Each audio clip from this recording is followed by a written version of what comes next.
শিক্ষার্থী আশা করছি সকলেই ভালো রয়েছেন। সকলকেই আমার চ্যানেলে স্বাগতম। প্রাইমারি সংক্রান্ত আবারও একটি নতুন আপডেট। বিষয় টেট 2022 প্রশ্ন ভুল মামলার সিঙ্গেল বেঞ্চে শুনানির আপডেট কী হলো। মুর্শিদাবাদে গতকাল শিক্ষামন্ত্রী ব্রাত্য বসু প্রাথমিক শিক্ষক নিয়োগ সম্পর্কে কী বললেন, টেটের রেজাল্ট কবে হবে, অর্ডার কপি সম্পর্কিত কী আপডেট রয়েছে, এই বিষয়গুলো আলোচনা হবে। তাই ভিডিওটি না টেনে প্রথম থেকে শেষ পর্যন্ত দেখবেন। আশা করছি অনেক কিছু আপনারা জানতে পারবেন। তো মুর্শিদাবাদে আমাদের শিক্ষামন্ত্রী ব্রাত্য বসু এসে যে বার্তা দিয়ে গেলেন, তাতে বোঝা গেল যে পুজোর পরেই টেট 2022 শিক্ষক নিয়োগের সম্ভাবনা বিশাল। তিনি আরও বার্তা দিলেন যে প্রাথমিকে শিক্ষক নিয়োগের ক্ষেত্রে আমাদের কোনো বাধা নেই, কিন্তু যেভাবে কেস হাইকোর্ট সুপ্রিম কোর্ট প্রাথমিক নিয়োগ সম্পর্কে হচ্ছে, তাতে করে শিক্ষার্থীদের নিয়োগ দিতে অনেক সমস্যা হচ্ছে।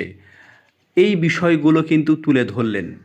তিনি বললেন, এতদিন যা হয়েছে হয়েছে, কিন্তু এবার যে নিয়োগ প্রক্রিয়া হবে সেখানে স্বচ্ছতা বজায় রাখা হবে তিনি বললেন, এবং যাতে করে কেস করার কোনো সুযোগ না থাকে। এবং তিনি চ্যালেঞ্জ করে গেলেন যে এবার যে নিয়োগ হবে সেই নিয়োগে কেসের কোনো প্রশ্নই আসবে না, এবং কেস হলে সেই কেস এমনি হেরে যাবে, এইরকম বার্তা তিনি দিলেন।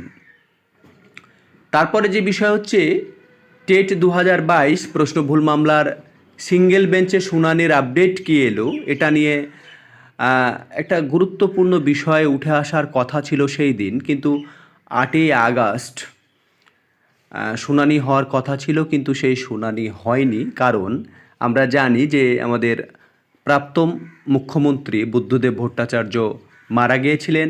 সেই কারণে সিঙ্গেল বেঞ্চে কোনো ধরনের টেট 2022 প্রশ্ন আমার শুনানি হয়নি। তবে সিঙ্গেল বেঞ্চে শুনানি হওয়ার কথা আছে, অর্ডার কপি আসার আগেই কিন্তু শুনানি হবে, এবং সেই ডেট এলেই অবশ্যই আপনাদের জানিয়ে দেওয়া হবে যে সেই শুনানি কবে রয়েছে। এবার রেজাল্ট আর অর্ডার কপি এই দুটো বিষয় রয়েছে, যে অর্ডার কপি কখন আসবে বা আসবে কি না, তারপরে রেজাল্ট কবে। তবে রেজাল্ট নিয়ে যেটা বলি 2023 সালে, এর আগেও বলেছে যে এই মাসের লাস্ট উইক বা নেক্সট মাসে টেট 2023-এর রেজাল্ট আসার সম্ভাবনা প্রবল রয়েছে। একটু ডিলে হচ্ছে কারণ সমস্ত বিষয়গুলো একটু যাচাই দেখে নেওয়ার ব্যাপার রয়েছে, তখন নাহলে আবার কেস হওয়ার সম্ভাবনা রয়েছে। যেভাবে টেট 2022 প্রশ্ন ভুল মামলা, টেট 2017 প্রশ্ন ভুল মামলা চলছে আমরা দেখতে পাচ্ছি। তারপরে অর্ডার কপি নিয়ে একটা প্রশ্ন, যে অর্ডার কপি এতদিনে এলো না কেন বা কি। আমরা জানি যে পর্ষদ সিঙ্গেল বেঞ্চের রায়কে চ্যালেঞ্জ করে ডিভিশন বেঞ্চে গেছিল, সেক্ষেত্রে কোনো শিক্ষার্থী বা পিটিশনার যায়নি। তো পর্ষদের দুর্বলতা ছিল যে পর্ষদ জানছে যে কেস হেরে যাবে, এবং 19 নাম্বার যদি বেড়ে যায় হিউজ পরিমাণ স্টুডেন্ট পাস করবে, এবং তাতে করে নিয়োগ দিতে অনেক সমস্যা হবে। তো ব্যাপারটাকে কিভাবে স্থগিত করা যায়, কিভাবে সমস্যার সমাধান করা যায়, এর জন্য এটাকে চ্যালেঞ্জ করে কিন্তু ডিভিশন বেঞ্চে গিয়েও শেষ রক্ষা কিন্তু পর্ষদের হয়নি। অর্ডার কপি আসতেই যা দেরি তাতেই বেরিয়ে যাবে যে শিক্ষার্থীদের নাম্বার কত বাড়তে চলেছে এবং কাদের নাম্বার বাড়তে চলেছে। তবে বলা বাহুল্য যে শিক্ষার্থীদের নাম্বার বাড়বে, এবং যারা পিটিশনার রয়েছে, যেহেতু কেসটা পিটিশনার ভিত্তিক, তাই পিটিশনারদেরই নাম্বার বাড়বে।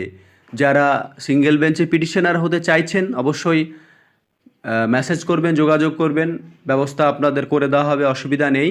তবে আপনাদের এই যে আপডেট প্রশ্ন ভুল মামলা, তারপরে শিক্ষামন্ত্রীর যে কথোপকথন, তারপরে রেজাল্ট, তারপরে অর্ডার কপি, এই সমস্ত বিষয় নিয়েই 2022 টেট চলছে। এখন দেখা যাক 2023-এর টেটের রেজাল্ট যদি হয়ে যায় তাহলে একসঙ্গে ইন্টারভিউর নোটিফিকেশানটা কিন্তু চলে আসবে। তো দেখা যাক শেষ পর্যন্ত কী হয়। আপাতত আপডেট এইটুকুই। সকলে ভালো থাকবেন।